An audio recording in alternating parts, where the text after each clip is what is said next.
Bismillahirrahmanirrahim. Qala al-musannif rahimahullahu ta'ala wa adama an-naf'a bihi wa bi'ulumihi wa bikum fid dharaini amin radhiyallahu ankum. Wa fil bulughi, dan yang ketiga, disunnatkan berwudu bagi orang yang masuk pada akil baligh. Bisinni, karena sebab umurnya. Anak laki-laki 11 tahun, anak perempuan 9 tahun. Fayusannu, maka disunnatkan lahu baginya al-wudu'u, yaitu berwudu.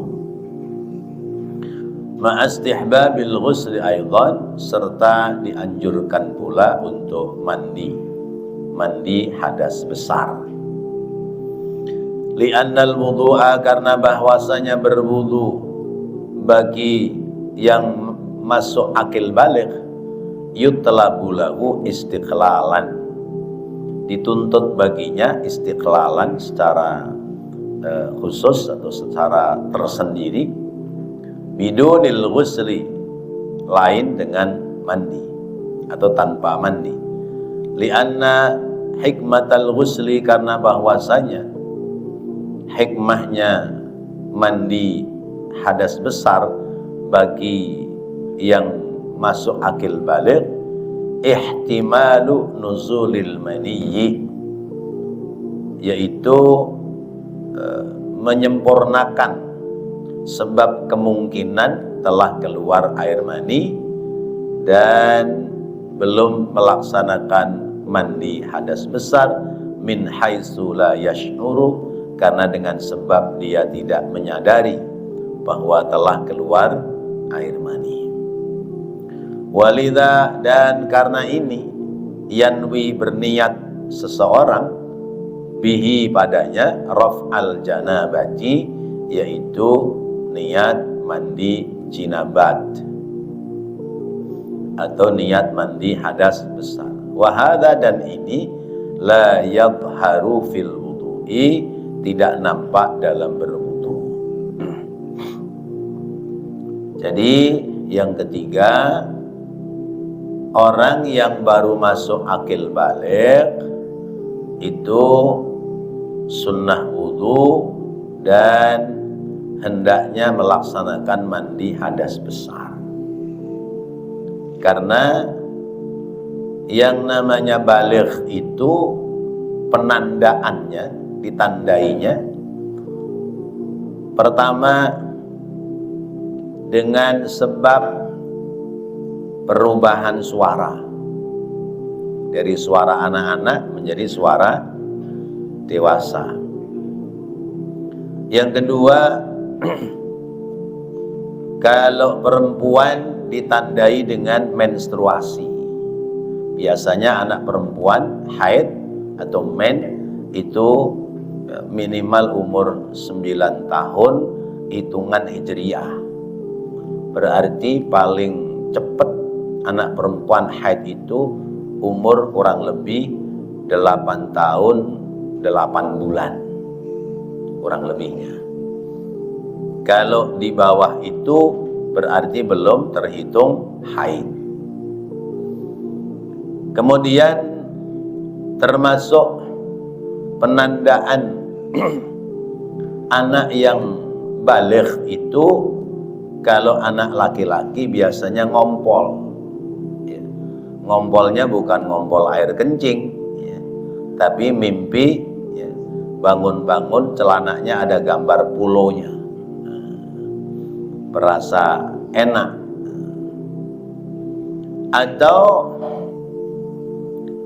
karena sudah mengerti lawan jenis, dia ngelihat foto anak perempuan cantik, dia lihat, dia pandang, terbayang-bayang, akhirnya keluar. Nah, itu juga penandaan masuk waktu baligh. Jadi kira-kira anak perempuan itu 9 tahun, kalau anak laki-laki kira-kira 10 atau 11 tahun. Karena biasanya tingkat kematangan manusia itu lebih cepat wanita daripada laki-laki, daripada pria. Nah, mungkin karena belum mendapatkan pengetahuan atau dia nggak ngerti bahwa ternyata dia pernah mimpi, atau ternyata ya dia mandi sabunan, ya, lama sabunannya berasa ada yang keluar, ya, tapi dia nggak paham kalau itu air mani. Ya, mungkin bapak-bapak ini dulu pada punya pengalaman masing-masing, kan? Ya, pengalamannya masing-masing. Ya, yang mandi di kali zaman di kampung ya gendong-gendongan sama teman-temannya, tahu-tahu ya cur. Ya, itu punya pengalaman masing-masing. Kalau anak perempuan kebanyakan tidak seperti itu, kecuali yang telat umur ya, untuk menikah, itu biasanya mimpi juga anak perempuan. Nah, karena itu sekali waktu mandinya itu diniatkan mandi hadas besar, kemudian ya, berwudu pula. Cuman kadang yang jadi persoalan, dia belum sunat udah ngimpi. Nah, ini kan repot. Ada yang begitu, ada banyak, karena sunatnya telat. Iya. Ya, mau disunatin dari masih SD takut, sampai SMP masih takut, SMP kelas 3 udah kumisan masih takut, SMA ya, SMA kelas 2 baru sunat ya. Padahal udah ngerti lawan jenis ya. Nah, itu kalau dia belum sunat berarti kan belum dalam keadaan suci secara sempurna. Karena sunat itu, khitan itu adalah bagian dari kesempurnaan berislam. Ya, sebab laki-laki belum disunat, dia ujung kulupnya ini, kulup itu yang nutupin helm, ya, itu masih menyisakan bekas air kencing, sehingga tidak tuntas kencingnya. Terus karena helmnya ketutup kulup, maka ada kerak-kerak dari sisa kencing itu yang kemudian nempel di lehernya helm. Ya, ibu-ibu jangan senyum-senyum, Bu. Ibu tahu aja lehernya helm. Helm sih ada lehernya. Ya. Lah ngomongnya bagaimana kalau nggak begini? Ya, ini udah ya, sopan ini. Ya Rina udah tua-tua ini ya. Udah pada tahu, pada lihat. Ada perawan, ya, biarin, ya, hitung-hitung sekolah, ya, teori. Nah, jadi mungkin dia nggak paham bahwa dia sudah keluar air mani. Nah, kalau belum khitan bagaimana? Ya udah khitan dulu, sunat, ya sunat. Kalau misalnya dia belum sunat, terus sudah akil balik, dia mau melaksanakan sholat, nah ini yang rada repot. Ya. Berarti setiap dia kencing itu kudu dibuka kulupnya kalau cebok. Kalau istinja kulupnya kudu dibuka. Ya. Caranya buka yang gak usah dikasih tahu di sini. Ya. Nah, itu yang tahu dokter sunat. Dokter sunat itu kan kudu buka kulupnya, karena mancungnya kulup itu beda-beda. Nah, jadi mengukur sampai di mana ini yang harus dipotong. Sebab jangan sampai motong kulup, ya helmnya kepotong, repot. Ya. Ya, segitu aja. Lalu yang ketiga, wa fi massi farjil bahimati, ya. Dan sunnah pula berwudu yaitu menyentuh kemaluan binatang. Binatang apa ini? Binatang yang dia tidak najis, ya, seperti misalnya kucing atau kambing, ya. Zaman orang-orang kampung dulu itu ngawinin kambing, ya. Ngawinin kambing. Jadi kalau ada punya bandot yang bagus, itu suka dibuat macek, apa namanya, macek, ya. Iya, buat macek, buat kawinan. Jadi betina-betinanya itu disewain bandot, ya. Nyewa bandot 2 hari buat ngawinin betinanya, ntar dipulangin. Nah itu kalau nyewa pakai duit itu nggak boleh, ya, nggak boleh. Kalau ganti makan atau ganti perawatan boleh, ya. Tapi kalau niat nyewa nggak boleh, ya. Tapi kalau bandot-bandot yang di sini mah nggak boleh disewakan. Bandot-bandot di sini nggak boleh disewakan, bolehnya dinikahkan. Nah itu misalnya dia megang kemaluan, maka disunatkan untuk wudu. Lah umpamanya bandotnya itu kencing lalu ngenain badan kita, batal nggak wudu kita? Orang punya wudu kena najis, wudunya batal apa enggak? Wudunya tidak batal, tapi najisnya itu harus dibersihkan.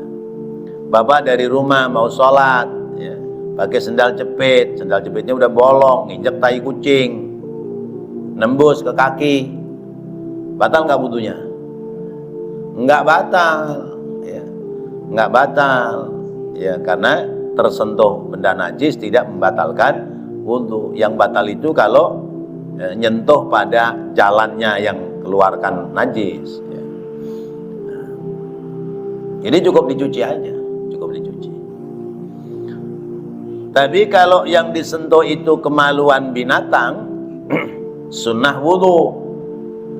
Kalau yang disentuh kemaluan manusia, kalau menyentuhnya pakai bibatinil kafi, ya, pakai telapak tangan, ya, ya, maka batal. Ini ngaji fikih ya begini nih, ya, ada rada-rada, ya, 17 ke atasnya, ya. Nah sekarang yang disebut zakar, ya, yang bisa menjadikan sebab batal kalau disentuh, apanya itu? Monasnya, ya, monasnya. Tapi kalau pinggirannya monas itu enggak menjadikan batal, ya. Nah kalau perempuan, tanya sama orang perempuan itu. Iya. Kalau orang perempuan yang menjadikan batal itu ibarat sumur, itu pinggirannya sumur, ya, ya, pinggirannya sumur, bibirnya sumur itu. Tapi kalau misalnya yang ada tumbuh-tumbuhan rumput, ya nggak batal di situ, ya. Rumput sama sumur, sumur zaman dulu kan kanan kirinya ada rumput, ya. Nah kalau yang disentuh kemaluan binatang, fayusannul wudu'u ba'dahu, maka disunatkan berwudu sesudah. Wudunya sunnah, ya. Li'anna masal mashkuki minhu yanqudul wudu'a, karena sebab menyentuh bagian yang terpotong dari kemaluan itu menjadikan batal wudu. Alal qaulil qadim, menurut pendapat Imam Syafi'i, pendapat qaul qadim, pendapatnya dahulu. Jadi anak laki disunat, ya. Terus ujung kulupnya diambil, kan berarti kan sudah terlepas, ya. Sudah terlepas dari monasnya. Nah itu kalau diambil, disentuh sama kita pakai telapak tangan, batal sekalipun sudah sudah lepas dari tempatnya. Itu menurut Imam Syafi'i. Amma duburul bahimati, adapun lubang duburnya binatang, adapun lubang duburnya binatang, fala yanqudu, maka tidak membatalkan wudu, bila khilafin, dengan tanpa ada perbedaan pendapat. Kama afadahu Damiriyu, sebagaimana telah memberikan keterangan yaitu Imam Damiri. Jadi ya dulu orang-orang kita ada namanya Damiri, Pak Damiri, itu ternyata itu ya salah satu ulama besar pada zamannya, namanya Syekh Damiri atau Imam Damiri. Jadi kalau lubang dubur binatang tidak membatalkan wudu. Kalau zaman dulu kan misalnya orang punya ayam betina mau nelor apa enggak, diapain? Disodok pakai kelingking, ya. Disodok pakai kelingking. Oh, udah ada tuh di dalamnya. Nah, itu tanpa perbedaan pendapat itu tidak membatalkan wudu. Tapi ya harus dibersihkan, kan namanya lubang dubur kan pasti buat lewatan kotoran. Wa fi khuruji syai'in minal muntafakhi mutlaqan. Dan yang kelima yaitu saat keluar sesuatu minal muntafakhi, dari anggota badan yang bengkak, ya. Mutlaqan, secara mutlak, ai fi ayyi mawdi'in kana, yakni di tempat mana saja ada. Jadi kalau zaman dulu suka ada anak kecil gondongan, apa gondongan ya? Gondokan apa gondongan? Melembung lehernya tuh. Gondok ya. Gondok ya. Itu ngobatinya bagaimana tuh? Disobek ya. Karena itu ada angin. Ada angin atau apa cairan gitu ya. Mungkin kalau zaman sekarang apa namanya getah bening ya. Tapi kalau anak-anak dulu rata-rata gondokan sih ya. Ya. Ya, karena mungkin kurang gizi gondokan itu. Lehernya melembung gitu. Nah, itu saya ingat dulu saudara ada yang begitu ya. Itu sama orang tua dibawa ke Singse, ya. Jadi pengobatan Cina. Ya. Nah, itu dibawa ke sana, terus mula-mula nggak tahu dikasih rajahan apa itu, tulisan cet gitu, tulisan kayak tulisan Cina gitu. Terus sesudah itu dicoret, ya kali, dicoret pink gitu.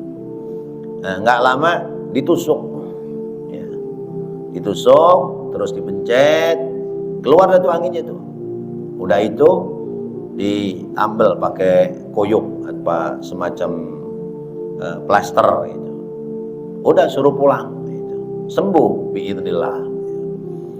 Nah, itu berarti mengempeskan kembungnya bagian dari anggota badan. Nah, kalau yang kembung perut ngempesnya pakai kentut, itu mah wajib wudu, karena buang angin menjadikan sebab batal wudu. Nah, jadi itu antara lain. Mungkin zaman sekarang udah jarang ya, jarang ketemu anak kecil gondok. Ya. Kemudian yang keenam, wafir riddati, dan sunnah wudu saat orang itu murtad dan kembali kepada Islam. Orang salah ngucap atau apa ya, jadi akhirnya dia dihukumi murtad, keluar dari Islam. Ya mungkin sengaja, mungkin tidak sengaja karena ketidaktahuan, maka dia harus berwudu Wa kadza fi qat'in niyyati ba'da faraghil wudu'i. Wa kadza, dan demikian pula fi qat'in niyyati, saat memutuskan niat, berarti ini yang masih yang ke-6 ya. Saat memutuskan niat ba'da faraghil wudu'i, sesudah selesainya mengerjakan wudu. Apa ini maksudnya? Orang mengerjakan wudu kan awalnya niat ya. Niat wudu itu lafalnya nawaitul wudu'a. Ada yang raf'al hadasil asghari, ada yang li raf'il hadasil asghari, ada pula yang nawaitul wudu'a listibahatis sholati. Kalau wudu menghilangkan hadas kecil, maka nawaitul wudu'a raf'al hadasil asghari atau li raf'il hadasil asghari. Ini melafalkan niat. Nah, sesungguhnya niat itu berbarengan dengan saat menuangkan air ke muka yang pertama. Kembali pelajarannya sudah lewat. Tapi bagi orang yang hadas kecilnya tidak bisa hilang, niat wudunya tidak bisa niat raf'al hadasil asghari. Karena sekalipun dia wudu, hadas kecilnya tidak hilang. Siapa? Orang laki-laki yang beser, yang puyernya udah dol, netes terus, itu bagaimana? Sekalipun dia wudu, itu wudunya sah nggak? Wudunya sah nggak? Kenapa nggak sah? Karena keluar air kencing. Karena itu niat wudunya bukan liraf'il hadasil asghari, tapi niatnya listibahatis sholat. Saya niat berwudu untuk kebolehan melaksanakan ibadah sholat. Karena syarat sahnya wudu adalah dengan syarat sahnya sholat adalah dengan wudu. Dan wudunya kalau sudah masuk waktu. Atau perempuan yang dia istihadhah, perempuan yang dari kemaluannya netes darah terus, itu namanya darah penyakit. Ya, maka caranya dia sesudah masuk waktu, dia bersihkan darah najisnya atau kencing najisnya bagi laki-laki, kemudian dibalut, lalu kemudian wudu dan mensegerakan sholat. Nah, ada orang niat wudu, tapi ya, sebelum selesai wudu dia keluar dari niat wudu. Ya. Orang wudu niatnya belum selesai, kerjaannya belum selesai. Ya. Berarti qat'un niat, ya, memutuskan niat ba'da faraghil wudu'i, sesudah selesai dari wudu.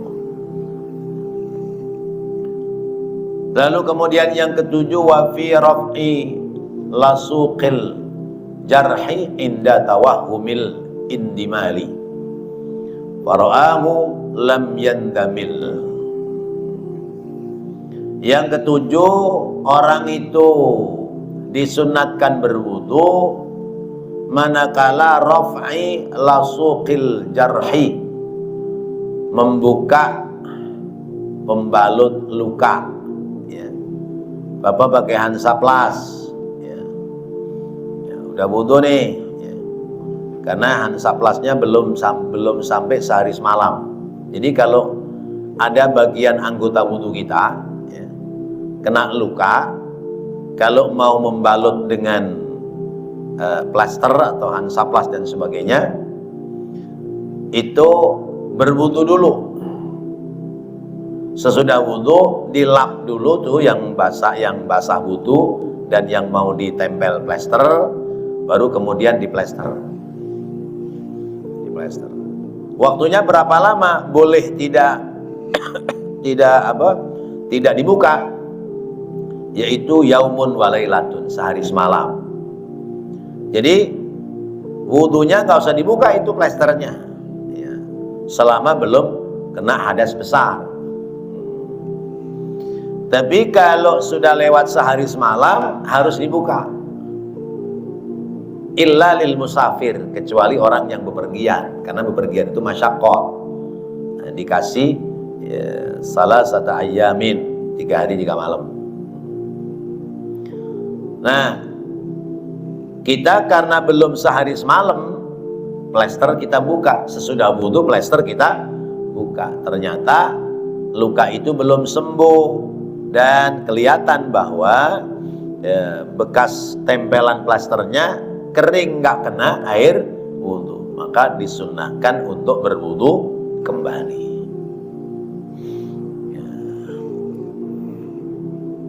Saya punya pemikiran termasuk potong kuku. Orang sebelum wudhu potong kuku,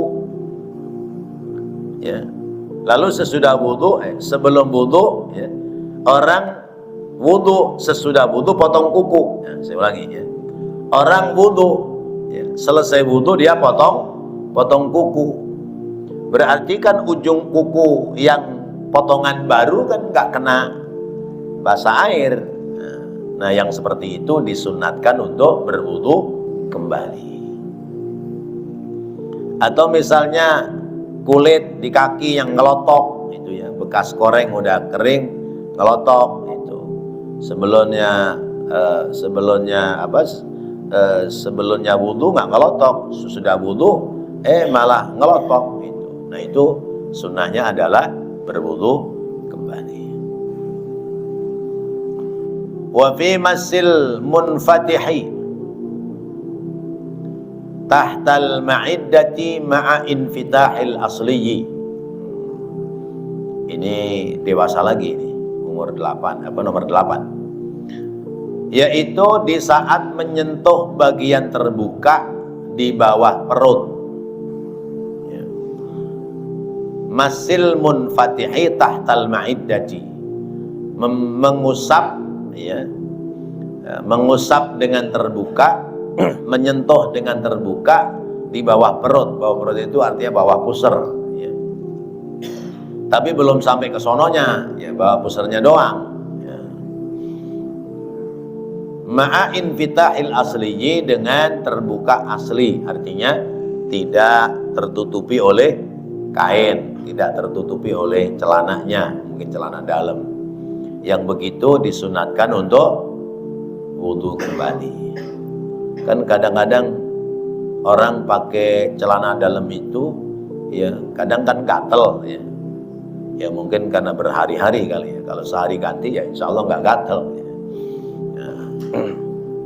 Nah, gatel tuh bawah pusar itu gatel, dibuka kan, digaruk-garuk, garuk dari luar nggak puas. Nah, itu sepanjang tidak menyentuh kemaluan, maka tidak menjadikan batal wudhu, hanya disunnatkan untuk berwudhu kembali. Wa fi hamli kutubi tafsir, sunnah berwudhu yang berikutnya, yaitu bagi orang yang membawa kitab tafsir. Tahu Pak, kitab tafsir? Kitab Al-Quran yang ada tafsirnya, yang ada penjelasannya, itu namanya tafsir. Seperti yang kita baca di minggu kedua, itu kan tafsir. Jadi ada ayat Qurannya, ada keterangan tulisan dari sang pengarangnya. Itu namanya kitab tafsir. Idza kana tafsiri aksara minal Qur'an, apabila catatan tafsirnya aksara lebih banyak minal Qur'ani, daripada tulisan Qur'annya. Kalau tulisan Qur'annya lebih sedikit, catatan tafsirnya lebih banyak, itu tidak wajib wudhu, wudhunya hanya sunnah. Kenapa kok sunnah wudhu? Karena yang dibawa di dalamnya ada ayat-ayat Al-Quran. Atau Quran terjemah dah, Quran terjemah. atau misalnya buku Yasin, ya, apa Majmu' Syarif, ya, atau buku Yasin tuh kalau habis tahlilan 40 hari kan suka dicetak buku Yasin tuh dibagi-bagi. Nah itu kan ada Qur'annya, ada tulisan selain daripada Al-Quran. Sunnahnya kita punya wudu. Tapi seandainya tidak punya wudu, ya, kita boleh, ya boleh, kecuali mushaf Al-Quran seluruhnya, ya. Kecuali seluruh mushaf Al-Quran. Mushaf Al-Quran seluruhnya itu kata Allah la yamassuhu illal mutahharun. Tidak boleh menyentuh mushaf Al-Quran kecuali orang-orang yang suci. Makna suci adalah suci dari hadas kecil dan hadas besar. Adapun ayat Quran yang mengatakan innamal musyrikuna najasun, sesungguhnya orang musyrik itu najis fil akidah, ya, najis fil akidah, bukan najis dari segi jasad, akidahnya yang najis. Karena itu jangan kemudian berpemahaman kalau orang mukmin suci tanpa wudu juga boleh. Kita madhabuna Imam Syafi'i, kalau kita nyentuh mushaf Al-Quran, ya, maka wajib kita punya wudu, ya. Tidak boleh pegang Quran punya hadas kecil, apalagi punya hadas besar. Ya. Ya.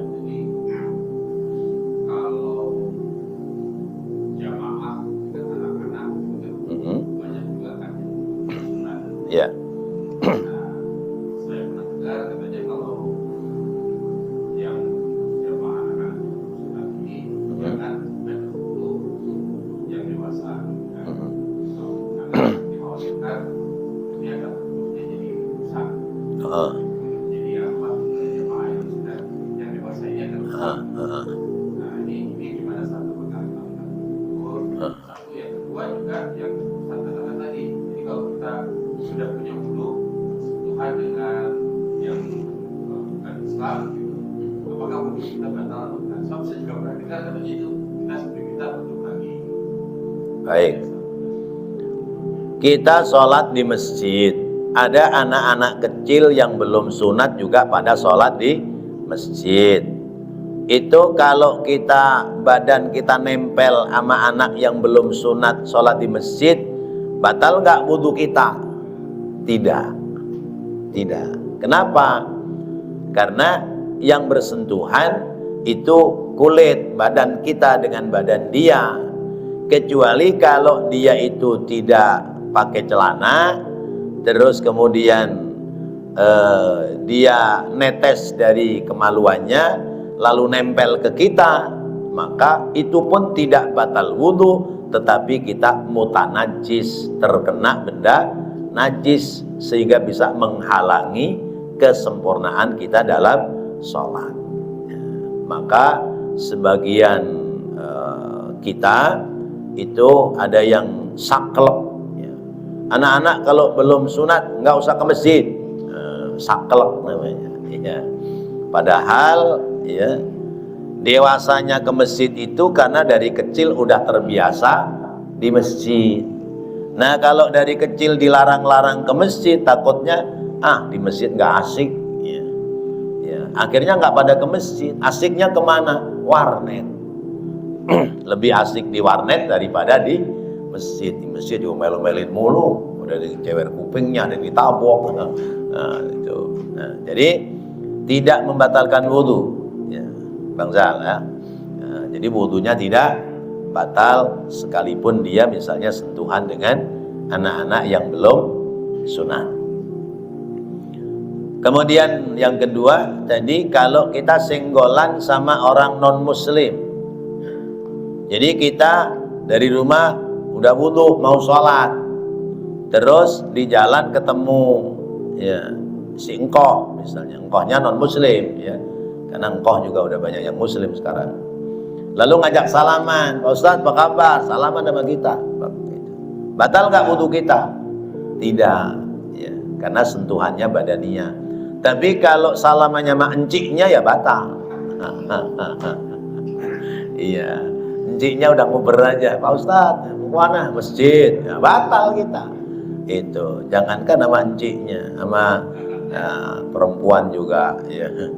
Ya, selain dia juga batal gitu ya. Jadi bersentuhan dengan orang yang mutanajis, orang yang terkena najis, itu tidak membatalkan wudu dan tidak merusak pekerjaan sholat kita, kecuali najisnya dia pindah ke tempat kita, pindah ke badan kita, maka menjadi mutanajis. Wudu tidak batal, tetapi karena dia ada barang najis yang nempel di badan, menjadikan sebab tidak sah. Ya, baik, silakan. Ya. Kalau kesenggol tangan yang ada saja, ada jorok, ada bumbunya katanya nggak bakal.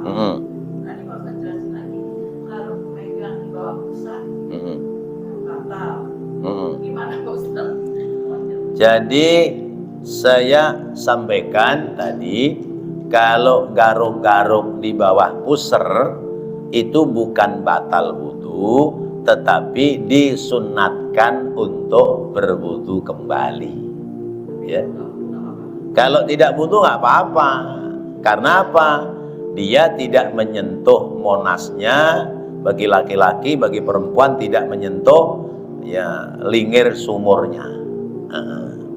Nah, jadi hanya disunatkan berwudu, bukan batal wudu lalu wajib wudu lagi. Baik, ya, sama-sama. Ayo, yang lain ada? Ya. Senang saya kalau ada yang nanya. Iya, karena hidup, ya, hayatul ilmi bis soal. Tafadhol, silakan.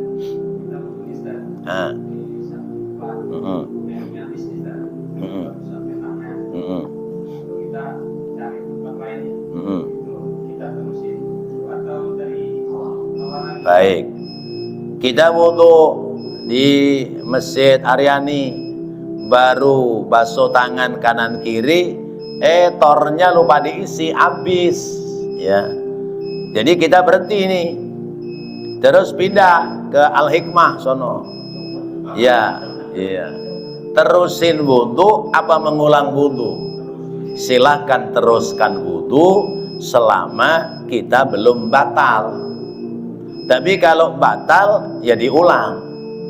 Misalnya wudu baru basuh tangan kanan kiri, begitu keluar ya, ada orang perempuan ngajak salaman, batal kan? Nah, jangankan belum rapi wudu, udah rapi wudu aja batal ya. Atau baru basuh tangan kanan kiri, udah muka tangan airnya habis, mau pindah ke tempat lain yang ada air, jalan ke sono kentut, nah maka harus mengulang wudunya. Tapi kalau tidak ada halangan yang membatalkan wudu, silahkan diteruskan dan usahakan ya anggota badan yang kita kena wudu jangan dilap, tetap basah, sehingga ada kesunahan mutawalliyan berturut-turut. Tapi kalau misalnya sudah kering, apalagi berhenti dulu ngobrol, ketemu teman, maka berarti tidak mendapati sunnah wudu dalam mutawalliyan, berturut-turut gitu. Demikian.